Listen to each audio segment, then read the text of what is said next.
이삭하면 여러분이 생각하는 이미지가 어떤 건가요? 이삭하면 떠오르는 이미지가 있을까요? 진아? 그 아브라함이 딱 칼을 들고 있고 이삭이 여기서 이러고 있고 천사가 딱 해가지고 막고 있고. 아브라함이 이삭을 모리아 땅 산에서 그 제물로 바쳤던 그거 생각나는 거죠? 그러면 엄마는 이삭하면 생각나는 이미지가 있나요?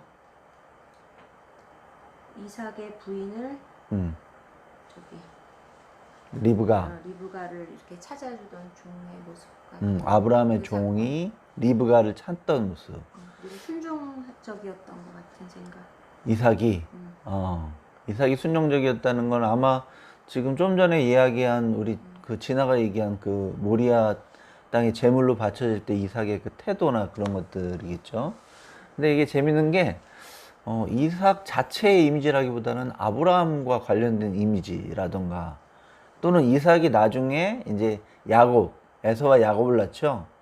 그 아들인 에서와 야곱을 낳으면서 그 사이에 있었던 아주 그런 그 일들이 있잖아요.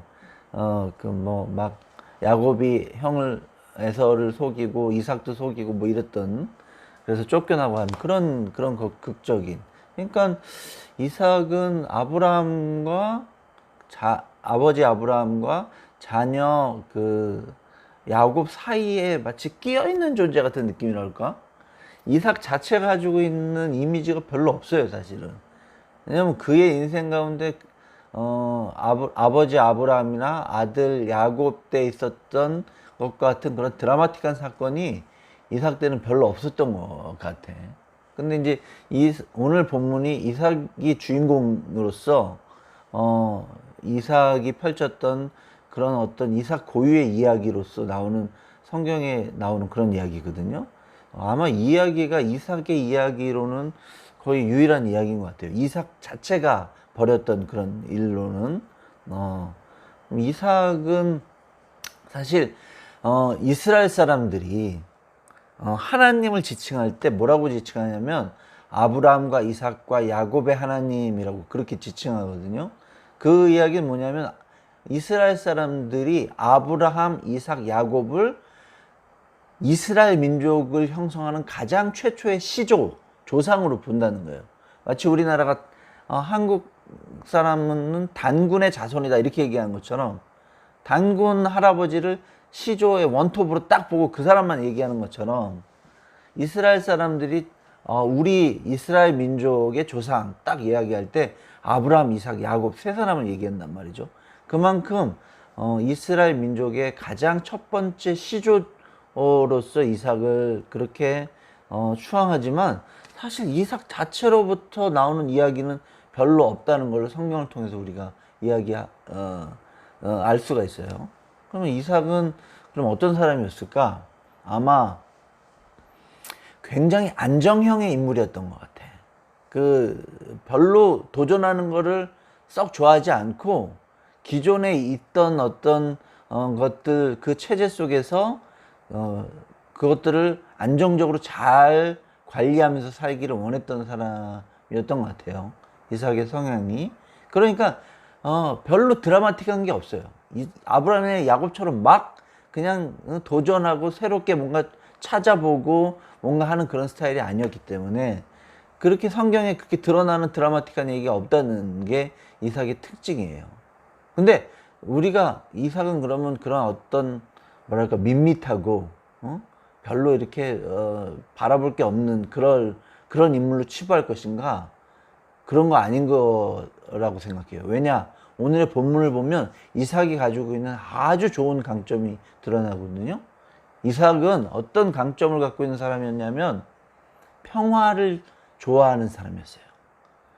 어떻게든 그 주변 사람들과 평화롭게 조화롭게 살려는 그런 어떤 노력과 시도를 한 사람으로 우리가 볼 수 있고, 그런 면에서 우리가 이삭을 우리가 인정해야 될 것 같아요. 오늘 사건은 뭐냐면 4개의 우물에 대한 사건이거든요. 그 중에 앞에 3개의 우물은 에색, 신나, 르호봇이라는 우물은 이삭이 얼마나 평화를 추구하는 사람인가를 알 수 있는 그런 사건과 연관된 우물이에요. 이삭은 평화를 추구하고 안정을 추구하는 사람이면서 동시에 나름 이 매니지먼트, 그러니까 어떤 경영하고 운영하는 데 있어서 꽤 능력이 있었던 사람인 것 같아요. 아브라함으로부터 물려받은 재산을 그가 그의 집에서 일하는 집사들 종들하고 같이 생활하면서 그 재산을 꽤 늘려서 성경에는 뭐라고 표현하냐면 12절에 보면, 오늘 본문의 12절에 보면 이삭이 그 땅에서 농사하여 그 해에 100배나 얻었다. 그래서 여호와께서 복을 주셨기 때문에 13절에 그 사람이 창대하고 왕성하여 마침내 거부가 됐다. 완전히 큰 부자가 됐다는 거야. 아버지 아브라함에게 그것들을 재산을 유산을 물려받은 다음에 그래서 그냥 대충 한 게 아니라 그것을 뭔가 농사짓고 경영하고 경작해서 그걸 100배나 불렸다는 거야. 그래서 그 주변에 사람들이, 많은 사람들이 이삭 엄청난 부자라고 인정할 만한 그런 사람이 되었다는 것이죠. 근데 예전에 부자는 모르면 줄 알아요? 예전에 부자는 뭐 요즘도 그렇지만 이삭 시대의 부자는 힘 있는 사람을 의미해요.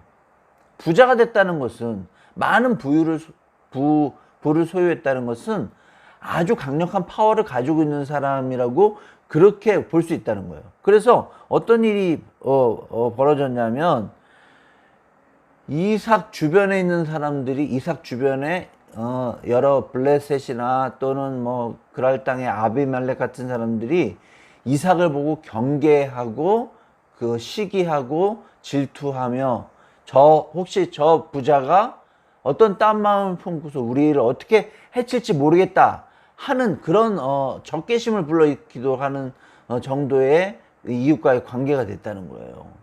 응? 옆에 여러분들도, 모든 사람이 다 그래. 여기 있는 진아나 엄마도 마찬가지야. 옆에 아주 작고 그러니까 여리여리하고 별로 힘없는 사람 지나가면 별로 신경 안 써요, 여러분. 근데 여러분 옆에나 주변에 같은 공간에 여러분보다 훨씬 크고 굉장히 뭔가 부유해 보이고 힘도 세 보이고 세력 있는 사람이 옆에 있다면 여러분 긴장하게 돼요. 그리고 그들과의 관계를 어떻게 형성할까를 여러분 머릿속으로 생각하게 될 거예요.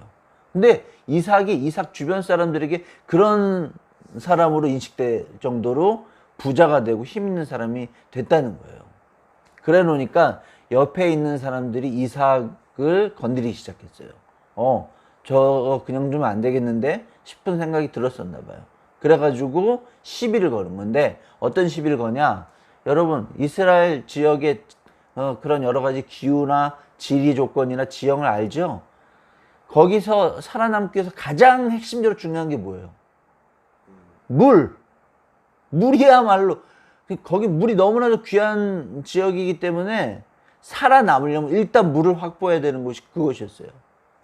근데 물을 확보하기 위해서 당시 사람들이 한 게 뭐냐면, 뭐 강이 있거나 시냇물이 있거나 늘 흐르는 물이 있다면 그런 고민과 어려움이 발생하지 않았겠지. 그런데 거기 물 자체가 없으니까 땅을 파가지고 물을 확보해야 되는 그런 지형과 기후의 그런 장소였단 말이에요, 그곳이. 그래서 그곳 사람들은 기본적으로 살아남기 위해서는 우물을 파가지고 그 우물을 소유했는데, 당연히 농사 짓고 엄청나게 많은 가축이 있는 이삭의 집단은 우물을 팠겠지. 그런데 그 주변에 있는 사람들이 그걸 그냥 그 꼴을 보지 못했다는 거야. 와가지고 시비 걸고, 야, 이거 우리 우물 할 테니까 니네 저쪽으로 꺼져. 이런 식으로 얘기를 했다는 거예요. 그런데 만약에 진아가 힘들게 우물을 파가지고 물을 소유하고 있는데 누가 와가지고 진아를 건드렸어. 야, 이거 내 우물 할 테니까 너 저쪽으로 가. 그럼 진아가 어떻게 얘기했을까? 꺼지라고 했겠지. 응. 내가 꺼지라고? 네가 꺼져야지. 이렇게 얘기했어. 더군다나 진아가 이삭처럼 굉장히 돈 많고 힘센 여러 그 종들과 일종의 사병들을 거느린 그런 존재였다면 어떻게 했을까? 당연히 장난하냐? 네가 꺼지라고 이렇게 됐겠지. 근데 이삭은 분명히 얘기했잖아. 하나님이 100배나 결실을 더 줘가지고 많은 종들도 있고 우물을 파가지고 물도 소유하고 그것들을 지키기 위해서 나름의 무기와 이삭과 함께한 사람들을 일종의 군인으로 거기를 지키는 사람으로 분명히 그렇게 키웠을 텐데 옆에 사람이 시비 걸었을 때 이삭이 싸우지 않고 옆으로 옮겼다는 거예요. 어떤 사람은 이렇게 얘기할 수 있겠죠. 아, 이삭 겁쟁이. 이삭 아주 비겁한 사람. 옆에 사람이 뭐라 그랬을 때 그거를 그냥 싸움이 싫어가지고 슬슬슬 피하는 사람이라고 볼 수 있겠지만 저는 좀 관점을 달리 봐요. 이삭이 그 사람들이 그랬을 때 우물 판 거를 양보하고 옆에, 그러니까 에색이란 우물을 판 거를 첫 번째 우물을 양보하고 옆에 가가지고 또 다른 지역에 가서 또 우물을 파거든. 그리고 거기서 두 번째 신나라는 우물 파는데 거기 또 누가 옆에 있는 사람이 와가지고 그 우물을 소유하겠다 그러니까 또 세 번째 와가지고 넓은 곳에 와가지고 우물을 또 파거든. 그리고 세 번째는 그 지역이 아주 함께 살기에 평온한 지역이었기 때문에 세 번째 우물 판 곳에서는 세 번째 우물을 판 다음에 어떤 문제가 발생하지 않았던 거예요. 그래가지고 그 주변 사람들이 모두 뭔가 이렇게 만족할 수 있을 만한 그런 장소에 우물을 팠다 그래가지고 넓은 곳에 우물을 팠다 그래가지고 르호봇이라고 이름을 짓거든. 그러면 이런 패턴, 처음에 했다 시비 거니까 다른데 두 번째 팠다가 또 시비 거니까 또 다른 데도 파는 이런 패턴 속에서 우리가 이삭을 단순히 비겁하고 싸움 싫어하고 누군가 시비 걸었을 때 그저 절절매면서 옆으로 도망간 사람을 봐야 될 것인가? 나는 오히려 이삭이 그 지역에서 그쪽에 사는 사람들하고 같이 뭔가 어울려 살기 위해서 자기가 할 수 있는, 잘할 수 있는 것들을 통해서 그 사람들에게 뭔가 시혜를 베푼 사람 아닌가 하는 인상을 갖게 되는 거예요. 왜냐하면 충분히 싸우려면 싸울 수 있어. 얼마든지 그들하고 자기가 가지고 있는 걸 지키기 위해서. 그런데 이건 상상이지만 이삭은 그렇게 생각했을 수 있을 것 같아요. 저들이 저렇게 하는 데는 그들이 살아남고자 몸부림치고 그래서 물이 필요하기 때문에, 물이 필요한데 우물을 팔 만한 능력은 안 되기 때문에 우리에게 그런 게 아닐까라고 생각해서 이삭이 그거를 양보하고 그래서 결국에 넓은 땅에 모두 같이 잘 어울려 살 수 있는 땅에 우물을 파서 같이, 그러니까 한마디로 뭔가를 공유하면서 공존을 추구하면서 그렇게 살았던 사람으로 그렇게 볼 수도 있을 것 같아요. 근데 이삭은 정말 그렇게 평화를 살아가는 사람일까? 그랬을 가능성이 높은 것 같은 게, 이삭이 세 번째 르호봇이라는 곳에 우물을 판 다음에 그 다음에 어딜 가서 우물을 또 파냐? 부엘세바라는 곳에 가서 네 번째 우물을 또 파거든요. 왜 거기서 부엘세바에서 우물을 또 파냐면, 부엘세바는 뭐냐면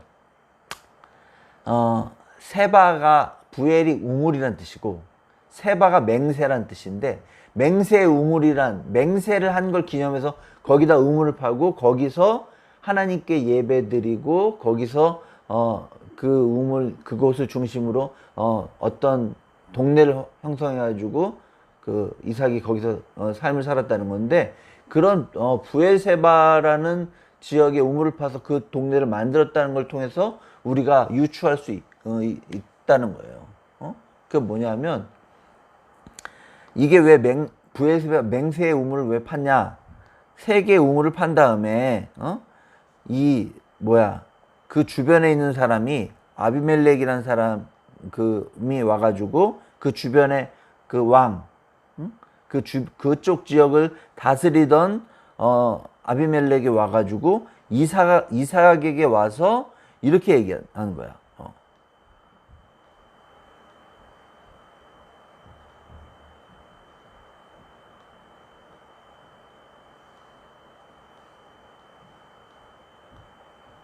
28절에 그들이 이르되 그랄 지역을 다스리는 아비멜렉과 그 군대 장관하고 그 부하들이 같이 와서 이삭에게 이렇게 얘기하는 거예요. 그들이 이르되 여호와께서 너와 함께 계시면 우리가 분명히 보았으므로 우리의 사이 곧 우리와 너 사이에 맹세하여 너와 계약을 맺으리라 말하였노라. 너는 우리를 해하지 말라. 이는 우리가 너를 범하지 아니하고 선한 일만 내게 행하여 내가 평안히 가게 하였음이니라. 이제 너는 여호와께 복을 받은 자니라. 이삭이 다른 사람들에게 우물을 양보하면서 다른 데 팠는데 또 우물이 나와. 그리고 또 팠는데 또 우물이 나와. 이걸 통해서 이삭이 주변 사람들하고 이 물을 공유하고 함께 이걸 통해서 같이 번영하면서 살자고 하는 그런 것들을 이삭이 그것들을 시도했을 때 하나님께서 그때마다 그가 번성할 수 있도록 물을 터지게 한 거를 주변 사람들이 그걸 봤단 말이에요. 다 알게 됐단 말이에요.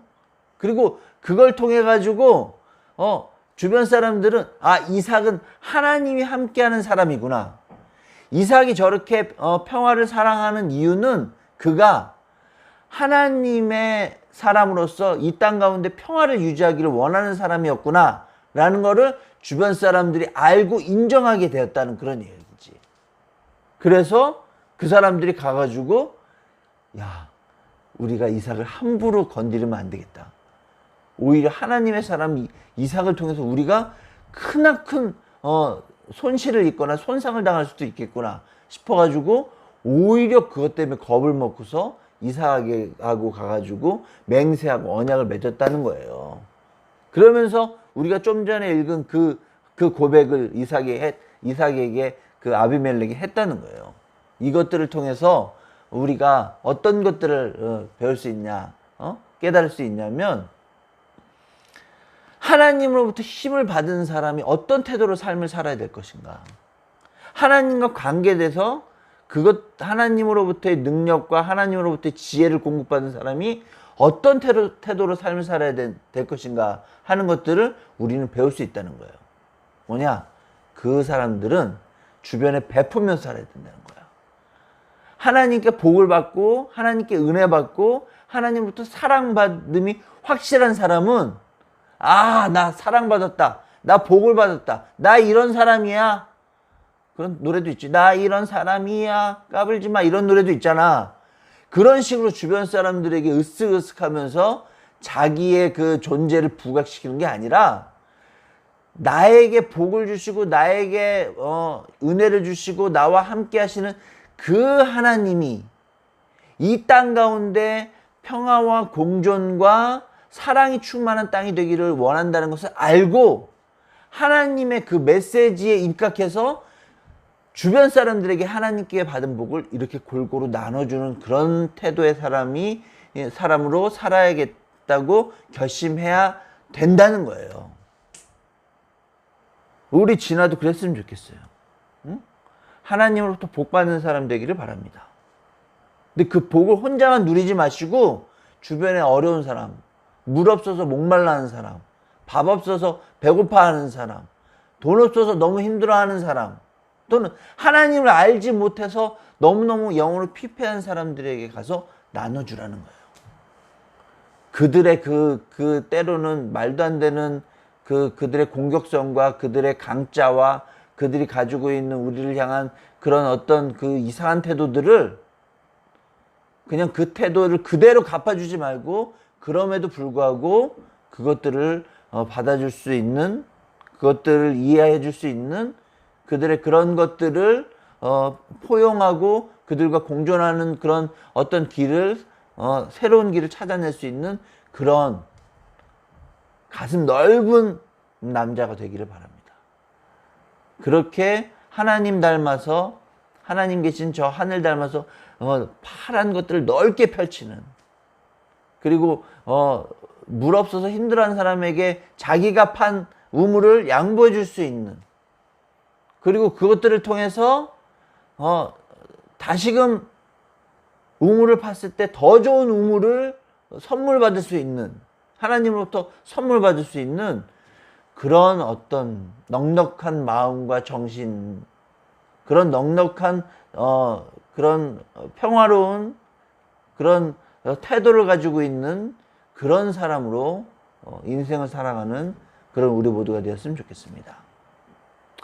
우리 이삭처럼 그렇게 하나님께 복을 받아 그 복을 주변 사람들과 널리 공유하고 함께 행복해하면서 그 시간들과 그 태도를 통해서 예수님의 사랑을, 하나님의 사랑을 온전히 전하는 그런 우리들이 되었으면 좋겠습니다. 네. 기도합시다. 하나님, 우리 이삭처럼 큰 복을 받기를 원합니다. 그렇지만 우리 복을 받아 그저 나 혼자 잘 먹고 잘 살기 위해서 간직하는 사람이 아니라 이웃에게 그 복을 나눠주는 사람이 되기를 원합니다. 이웃에게 그 하나님의 은혜와 평강과 평화와 축복을 온전히 나눠주는 그런 축복의 통로가 되기를 원합니다. 그를 통하여 우리 주변에 있는 사람들이 우리 하나님이 얼마나 좋으신 분인지 체험하고 그걸 통하여 기뻐하고 그걸 통하여 하나님에 대해서 궁금해하는, 그래서 우리에게 와서 질문하는 그런 일들이 우리의 인생 가운데 계속해서 이루어지기를 원합니다. 주님, 그렇게 우리를 사용하여 주시고 그렇게 우리에게 복을 내려주시고 그렇게 우리가 큰 사람이 될 수 있도록 주님 축복하여 주시옵소서. 지금은 우리 주 예수 그리스도의 은혜와 아버지 하나님의 크신 사랑과 성령의 감화 감동 교통하심, 우리를 향한 역사하심과 충만하심이 하나님께 복을 받아 그 주변 사람들에게 그 복을 온전히 나눠주는 이삭과 같은 모습으로 거듭나기를 원하는 사랑하는 우리 여아림 카몬라이프 처치의 지체들 그 머리 위에, 그들의 인생 위에, 그리고 그들과 함께하는 우리 이주 노동자들 친구들의 삶 위에, 그리고 코로나로 인하여 여전히 힘든 이 세상 가운데 지금부터 영원까지 함께 하실 것을 간절히 축원하옵나이다. 아멘.